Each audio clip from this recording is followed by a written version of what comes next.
back to another episode. I'm your host Jeff, and in today's video I'm going to be repairing a Seiko 5.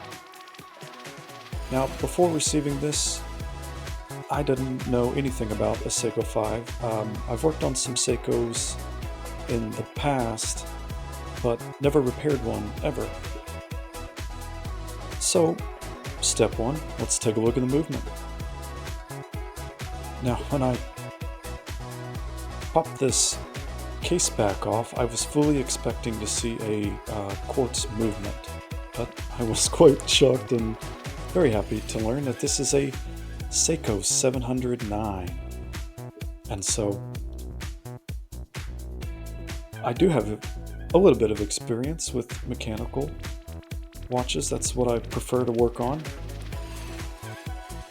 And so, after doing some preliminary tests, I noticed that the shaking oscillator weight was very loose. Yeah, look at that. And also, the case back had grooves worn into it in a circular shape. And so I'm hoping that if I just tighten this center post up a little bit, yep. Okay, great. Now, this particular movement, one of the key things about it is there is no stem winding.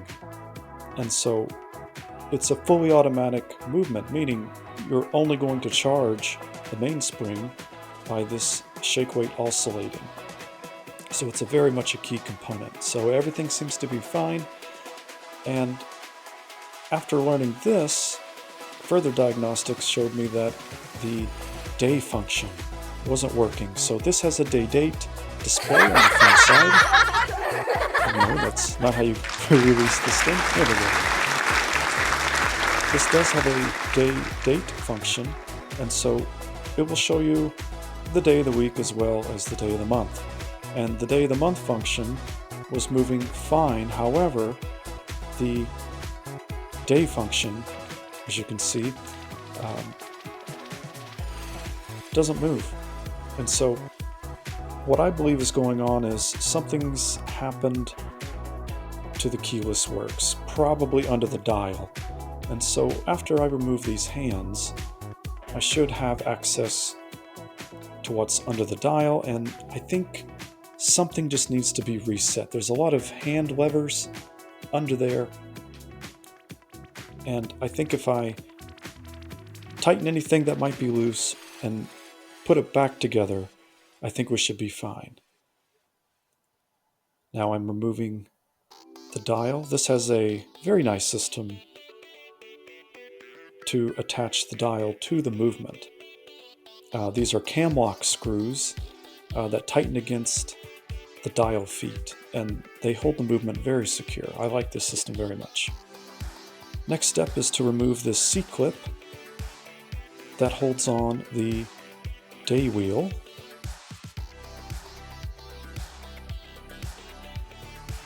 And pop that up. There we go.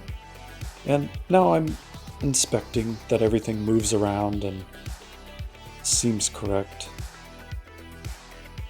That does seem a little loose, and I'll tighten that up. Okay.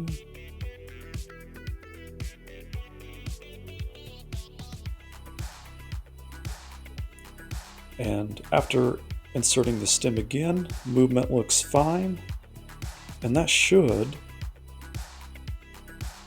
move that day wheel around.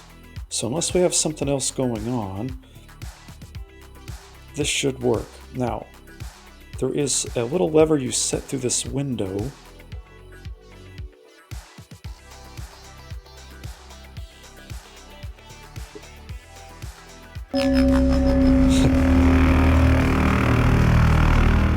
Sorry about that.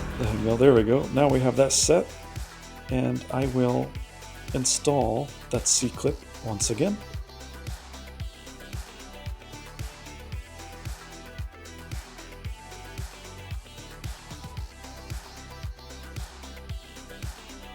And I really like these stainless dials. I was extra careful not to scratch or nick any of those. There we go. Okay, so that both functions have been solved, I believe. So let's get this thing put back together.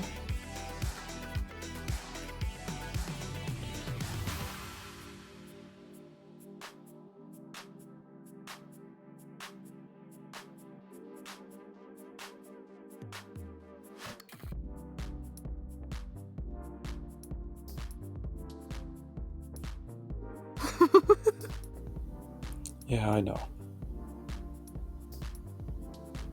Here we go.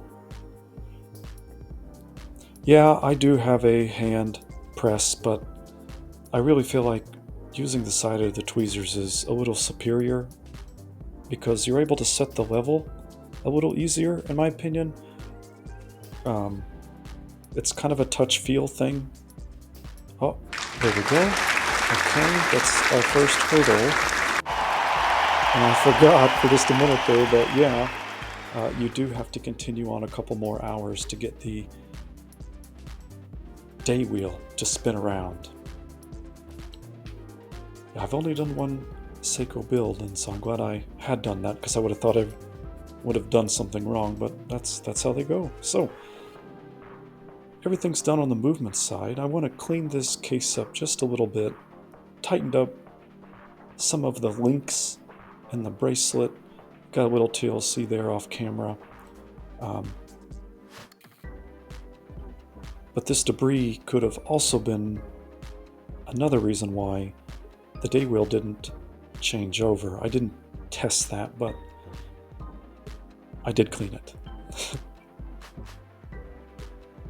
So in the ultrasonic cleaner, after a good scrubbing with a toothbrush, helped me get all that old settled debris, dust and dirt out of the bracelet and case.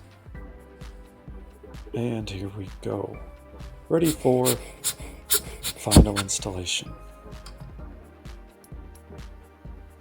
So let's put the movement back into the case.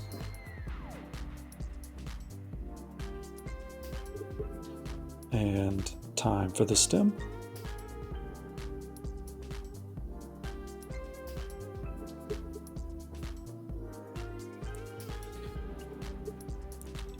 And we have a spacer.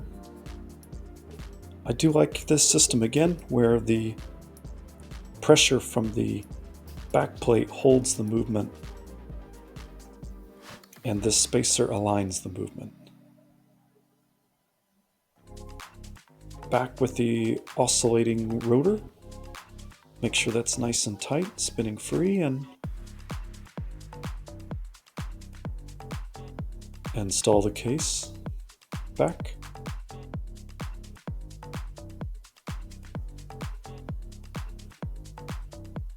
And I think we're just about done here. We'll put this bracelet back together, shake it up, do a little more testing, and give it back to the owner.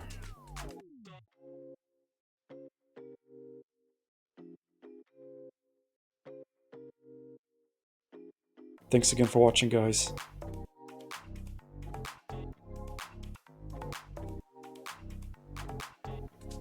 Take care.